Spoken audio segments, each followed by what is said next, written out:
the former Yellow Power Ranger, Aisha Campbell. So let's welcome Karan to the stage, please. Give her a round of applause. Here she is. Hello, everyone. Hello, Hamilton, Canada. Hamilton, Ontario. Hamilton, Ontario. I was like, I keep saying it wrong. Oh, that's okay. No. Well, I want to welcome you, first of all, for being here. Thank you. And we're going to be taking questions from the audience, too, momentarily. But I want to start things off with how you got started with doing the Power Rangers here. Oh my gosh. I basically was wanting to be an actress. I originally started in the industry, in the music business, and I wanted to become an actor so badly. And a girlfriend of mine told me about an audition she heard about. There was an ad in the newspaper. And she said, you should go. They're looking for, teenagers with attitude. And I definitely fit the bill. So I went, and literally it looked like the Comic-Con. Like there was a line around the building. And I was like, oh my gosh, thousands of people. I later found out there were 10,000 people in Dallas. And I went to that audition. I later found out that they were looking in New York, LA, Orlando, just all over. And a few days later they called me and said, can you come back? We'd like to fly you to LA and we want you to audition for the producers. So I do that, and they narrowed down the thousands of people to about 20 of us. And we went and we auditioned all day.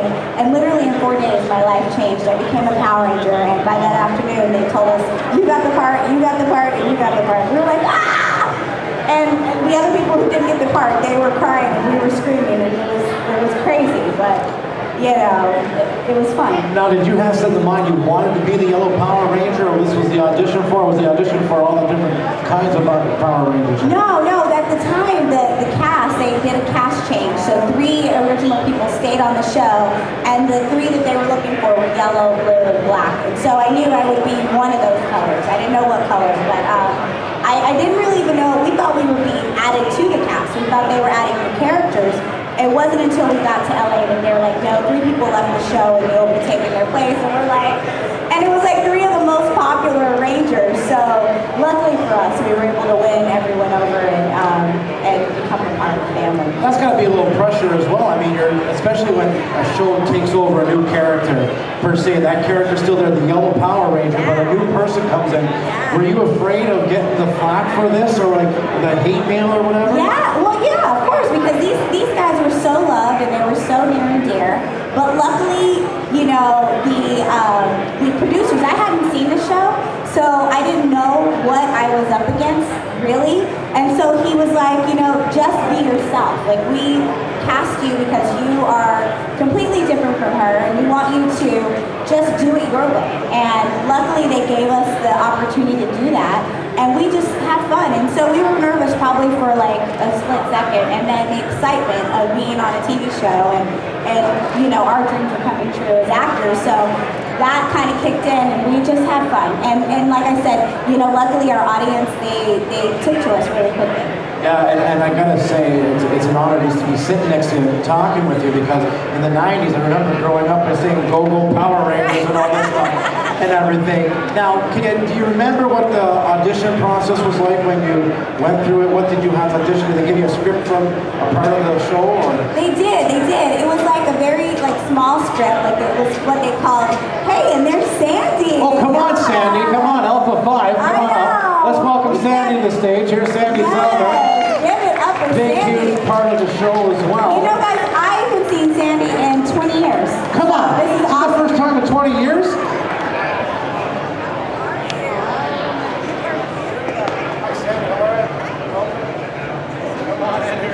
She and I, it was funny because our first day on set was her first day on set.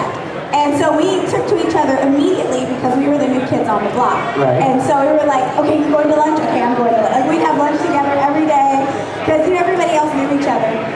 But no, what we had to do in the audition, they gave us some sides, and it's what kind of like a scene, And it was like, I remember I was talking about me and my best friend Kimberly going shopping, and I was like, who's this Kimberly girl, And it was really cute, but you either had to be a gymnast, a dancer, or a martial artist. And luckily for me, I was a dancer. And at first I had to dance, and there was no music. They didn't give me anything. She was like, dance. And so I had 10 seconds to impress her, and luckily I did. And then they told us, okay, put together, 2-minute routine and throw some kicks and some punches in there so that, we just need to see that you're physical and you can do a fight. Right. So I did, and I did this amazing dance, and I got to actually see my counterparts, Steve and Johnny, do their fight. They were martial artists, so like they were literally flipping in the room, and I'm like, oh my god, like, they were so amazing. But yeah, it was basically, they wanted to see if you can act, and then they also wanted to see if you could physically handle the commitment of being a Power Ranger. So luckily we could. Perfect. All right. Sandi, jump on the mic there. The mic is live there. How are you doing? And Yeah, I don't know that. talk in there for a second. Hold on. Testing. Try this one. There you go. That was Hello. You gotta talk really. You got a soft voice. You got a robot voice. I know, it's like, I'm like loudmouth, and she's like all sweet and demure. It's the microphone. Is it? Okay, talk again. Hello. Oh yeah, there it is. I know mine's kind of low too. I feel like, can you hear me? Okay, I was like, I don't know if they can hear me. I can hear myself. That way. Oh, you did? Okay, yeah. So I'm definitely a loudmouth. That Sandi, works. talk for a second. Well, hello. Keep talking. Testing. 1, 2. Should I sing? Rap? Should I entertain? Sing? I can sing. What was the song we sang on Angel Girl? Ay. To the Angel Grove song. All right. So, there we go. Okay. We'll get someone thinks on the board now. Okay, trying to figure out. Okay, so Sandi, welcome. And so you were the Alpha 5. Were you going for this part here at the Power Rangers? I was. You were. So tell me a little bit about how you got the part with auditioning. Well, it was a strange Talk right into the microphone. It was a strange audition for me because it was actually on set. I don't know if you auditioned on set. For me that was odd, but yeah, I was on set and it was just the funniest thing because they're like, okay, now do your lines but act like a robot. Like, okay. It was probably the most interesting audition I've ever had. But Yeah. Now, were you wearing the costume? No. There was robotically done. Someone was operating it. You were just voiceovering it. No. Oh, you were in the costume. I just didn't. I didn't. No, but when you're actually doing the show, Oh you were in the yeah. costume. Yeah. Oh yeah. Can you give us the yay? The gentleman. Someone else did that much better. The gentleman who did the voice, actually, we never met. I didn't meet him until like recently. Oh, okay. Yeah, a lot of the voiceover actors, they would go to another part of the studio and do all their work. And then, but we knew Sandi because Sandi would be there. Anytime we shot the command center, she was with us all day. And we would shoot, anywhere from like 4 to 5 episodes every 2 weeks. So it was like, we would literally shoot the command center for 2 days. And from morning to night, it was like every scene in those 4 or 5 episodes, we'd all be together. Yeah, knock it all out. And you said it's the first time in 20 years you've seen each other. Yeah. Well, Yes. we talk often, but I haven't actually seen you. Right, we talk a lot together. Yeah, social media, we found each other. And then I was like, you gotta start doing conventions. They're asking for you. It would be great. So this is not your first convention then, yourself? I kind of did. Talk right to the microphone. I did one 2 weeks ago in Long Beach, but it was kind of just like to see how they worked and what was going on. So this is like officially. Officially your first convention. There we go. First convention. There we go. Virginity is gone. We popped your cherry. All right. So, no, I'm the host. I'll say it. I'm the comedian. No. Let's get some questions from the audience. I'm going to come down here and you're going to talk into the microphone here. You can ask Sandi, you can ask Karan your questions. So if you have any questions, come on up here because I can't reach it out to you. Don't be shy. You guys are asking me a million questions at the table. All right, this is as far as I can go. So come around here. Say your name, where you're from, and your question to the ladies, please. My name is Natalie. I'm from Cambridge, Ontario. My question is for Karan. Which person on the show did you bond the most with? You know what? It's so funny, but I had close relationships with almost everybody. Sandy and I were really close because we were the new girls and the new kids on the block. So, but it's funny that my best friend on the show was Johnny Bosch. But again, it was because we were the new kids on the block and we were the babies, like we were the youngest, and we would all have lunch together every day. We would just like, he and I would always like, we'd go to Target together, we'd go to movies together because we just didn't know anyone in LA. And literally we were plucked, you know, from home, and our parents had to FedEx our clothes, and it wasn't an adjustment. I mean, it was like everything you dream of, but then all of a sudden reality hits and now you're in your first apartment across the country by yourself, and you're like, oh, you know, so it was like we instantly bonded on that, just being, you know, young and afraid. All right, thank you, Natalie. Another question over here? No? Anyone have questions? Yeah, come on. We lost our question. Come on here. Say your name, where you're from, and talk with Karen and Sandy here. Hi ladies, my name's Ron. I'm from Hamilton actually. Hey. I asked you earlier, how do you feel about being part of a legacy? Yeah. 22 years later. How for you, Sandy? Right in the microphone. Shocked and thrilled that I mean, going into this. Can you give her your mic, sir? Going into this, I don't think anyone thought it was going to be what it became. So exciting. It's exciting. So, you know, I think personally, what's exciting for me is people who grew up watching us are now sharing our show with their kids. So it's really just a new generation coming up, and to me, that's fun. Yeah, we didn't know that it was. I mean, we won the lotto and we walked onto a #1 kids show in the world. So I mean, I knew that, but you still don't grasp like the magnitude of it. And then they're like, okay, it's in 40 countries in 40 different languages. It's, you know, and they did some statistic where they like I think. You know, the people who do like ratings or whatever, they basically said that we were in every household. If there was a child in the house, we were in, I think, 98% of every household that had a kid in the world. And we were like, what? So, I mean, that's so hard to fathom. But like she said, it's such an amazing thing because you guys have kept it alive for 22 years. I mean, we went on and lived lives and did other jobs. Like, and people, all they want to talk about is Power Rangers, and it's so amazing, and it's so cool to see you guys as adults. And when we instantly start talking to you, and you become 5 years old again, and it's so cool to have that effect on people. It's such an amazing thing. Thank you.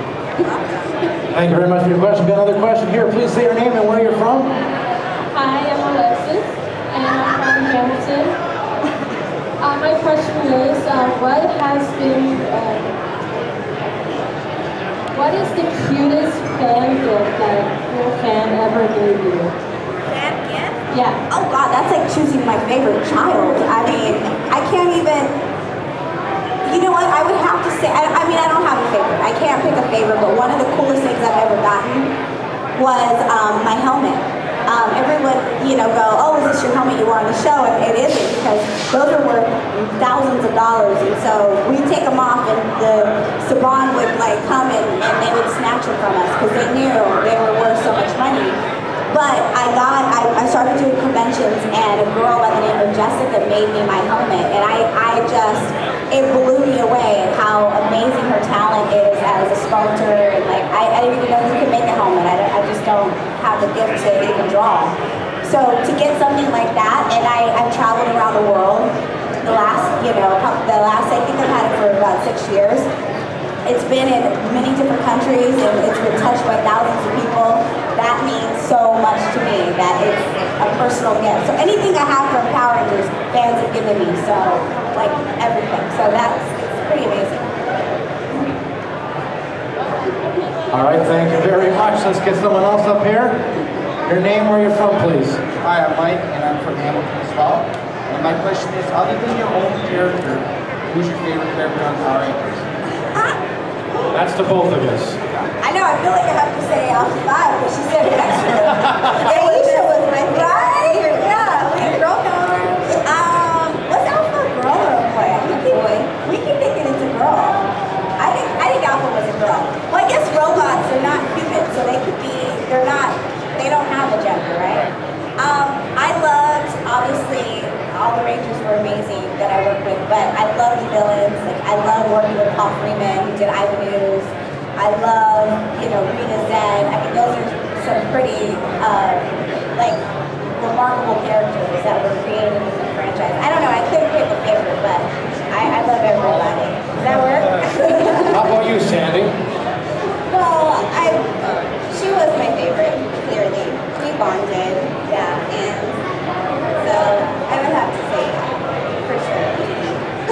All right, perfect. Thank you very much for your question. Aisha. What's your name? Where are you from, please? I'm Meryl. I'm from Burlington. And my question is, for Sandy, what was wearing the costume like? Like, was it uncomfortable? Or It was trying at times. I had to have somebody walk around with me and unscrew my butt if I wanted to sit down, or If she had to go to the bathroom, it was like a process. it was a process. She had an assistant though, that's kind of cool. Like, there was someone next to her at all times, like putting her helmet on, screwing her butt, like everything. It was like they were tending to her. All right, thank you very much. Got another question here. Say your name. Where are you from, buddy? Mason from London. And my question is, how long will it take to make like a real time show? How long did it take to make an episode? One episode. We work really fast on Power Rangers. Typically, a TV show will shoot one episode per week. We did 4 to 5 every 2 weeks. So our workload was like triple what people normally do. So it usually took 2 weeks, but we would have 5 episodes or 4 episodes after the 2 weeks. So that's Yeah, it was crazy. So yeah, about 2 weeks, but that would get 4 to 5 out of 2 weeks of work. All right, thanks, buddy. Question here. Please say your name. Where are you from? Hi, I'm from Sandi. My name is Chris, and I was wondering, is there anything in the TV show that you didn't like or you would want to change? You know what? No, because they were pretty fair. By the time we got on the show, everybody got to say it's Morphin time at some point, and we all got to save the world. Like, that's what I thought was so cool, is that here we had a multicultural cast, way ahead of its time. We had girls and boys, and we had the smart guy. We had, the jock, the girl next door. So, it was like all these different personalities, and they were all friends. And at some point, everybody got to save the day. If I had to change anything, no. I mean, it's kind of like we all kind of got to win, got to be a hero. And I thought that was so cool for kids to see, such different people be friends together and do positive things. So, if anything, I would say that, there is. In the very end, we didn't get to do our civilian fights.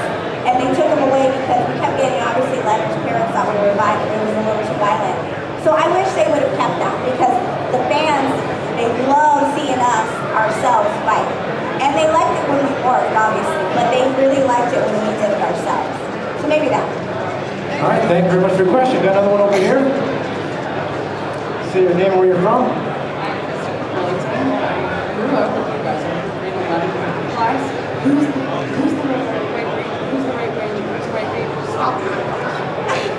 Anyways, my daughter's here and wants to know why you guys like the show. Why we like to roulette. You know what? I personally everybody knows the rumors. They're not really rumors. It's fact that Salon wasn't a very fair person to work for. The franchise itself, when I was on, had probably grossed $1 billion, and we made pennies. And merchandising, and we have no residual income from that. Usually when you work on a TV show, you get some sort of, if you're on a show that large, you could have a decent living for the rest of your life. But we didn't have any residual income. We didn't, and we would work 15 hours a day. Like, we would go in, it would be dark. We'd go home, it's dark. We worked to our fingers to the bone. I mean, we did everything we could. And then there were, it started happening where we would have to do PSAs on the weekend. And so you have like a day off or 2 days off, and they wanted us to start doing those for free. And it was just every chance they could, they kind of would take back from us. And so at some point I just thought, you know, I did 80 episodes, I did the movie, I felt like my character had a good run. I really wanted to stay on the show, but I felt like it was completely unfair because, I mean, anyone will tell you, I mean, Austin St. John talks about he left the show and at one point he became homeless. I mean, it was like we didn't make more than someone who worked at a fast food place. It was crazy. So at some point we all had to kind of cut ties and go. And I remember doing a commercial. I booked a national commercial for TGI Fridays. It was one of the gigs I got right after. And I made more that day than I made in 2 weeks of work. You know, yeah. So it was one of those things, it was a reality that for me, I had to, you know, I had to pay my rent. I lived in LA, it wasn't cheap. I had to, you know, I didn't want to, you know, live with roommates. And I kind of wanted to grow as an actress. And so it was time for me to kind of try something new. But I just felt it was a little unfair. And to this day, the show's still not even, you know, people still don't get paid a lot of money. I mean, it's kind of awful that they do that. And it's a $3 billion business for them. So that's why I left. Same thing? Sandy's like, you summed that up, thank you very much. Yeah. Anyone else have any questions? Which she said. Were you ladies involved in the Alpha's Magical Christmas? Were you? I wasn't involved in that. We did a Christmas show. I don't remember what the title was. It's so weird because it's like one of those things where I am one of those weird people. I don't like to watch myself. Like the sound of my voice, like, makes me cringe. Yeah. And so we would work and we would do all these episodes, but I can't say I probably watched maybe 2-3 episodes in its entirety. And it's been at conventions and it's been at different things that, you know, people have, I just kind of take the clips and I'm like, oh my God, why do I have on yellow body socks and a matching yellow headband in every single show? So no, I don't know, I know we did I think we did a couple of Christmas episodes, but I can't remember what they were called. That's all right. Now, yourself, Karen, you're also a co-host of a radio show. Want to plug that or what's going on there? Well, I used to do a radio show called Uncensored Talk. Now, I transitioned it because it was funny. People were like, you know, you should do this on camera. You should do this on camera. And so I started going to all these conventions, and I was like meeting amazing people, and I was like, why isn't anyone talking to them? And then the little light turned on eventually, and I was like, I could talk to them. So I do Uncensored Talk, which is now on YouTube, and it's a labor of love, you know, totally self-funded, but I do it because the fans really love just getting those behind-the-scenes stories, you know, how people got their parts, and people are very candid with me because they, you know, we spend a whole weekend together, and it's almost like I make fun, but it's like a traveling circus. I've met every single one of these people in a different city, and you know, but it's so fun to just hear their story, and you know, their lives are so inspiring. You know, they've all overcome some sort of odds in their life, and here they are, so successful and so admired, and you kind of get that uncensored like glimpse of their life. So you're like a fly on the wall, and you get to, you know, really hear them talk and everything. Perfect. And Sandy, what are you up to nowadays? Well, I kind of transitioned after I did a lot more acting, but then I kind of transitioned into makeup. Because it just made me happy. Yeah. That's right. That's why she's so beautiful. Yeah, that's why you're so beautiful. That's right. Exactly. Now, between you two ladies, you remember, because there's a lot of fighting in the scene, more so for yourself here, Karen, and that, but any memorable bloopers that could have been, that you can remember or recollect? Yeah, you know, it's funny because when we would fight, like, people thought we had, like, all this time or we got to rehearse the fights. They literally would be like, okay, take a couple pennies over there, you got 20 minutes and we'll shoot you. And it was like 20 minutes to choreograph, learn the fight. So obviously, they were such professionals. The stunt team was amazing. And so we would obviously practice it a few times and then we would shoot it. And there would be times you were supposed to go left and you go right and you accidentally kick someone. They always had it down. There would always be one time, but luckily no one ever got hurt that bad. But yeah, we would always it was just funny because these same guys were rangers. Like they'd be a putty one day and they'd be rangers another day. So I would always be like, you gotta like give me more kicks and more flips, and like anything I couldn't do, I wanted them to like do times 100 when they were my character. But yeah, they were really funny. They were from Japan, and they speak a lot of English, so they would like, but they were like a comedy team, so they really got into being buddies and really being funny. Nice. What about yourself, Sandy, in that robot costume there in Alpha 5? There's got to be some memorable bloopers in that. Oh yeah. Well, I'm embarrassing anyway, so that didn't It comes help. easy, right? It comes easy. Yeah. I remember one time. I don't know if you remember this. Stop right in the microphone, sir. Yeah, some children had won a contest to take a tour of the set. And I guess I was really tired that morning because I'd fallen asleep in my chair, and they took the top part of my helmet off, but the bottom part was there, so you just saw my lip like out like this. They took a picture of me. But I wake up to the sound of a child going, "Mommy, Mommy, Alpha's snoring!" Fully embarrassed. And they took a picture just to remind me of. Oh yeah, it's there forever, for always now. Always and never yet. Well, I definitely want to say thank you very much, ladies, for being here in Hamilton. And I know you do a lot of Comic-Cons yourself. I've seen on your Facebook page and that.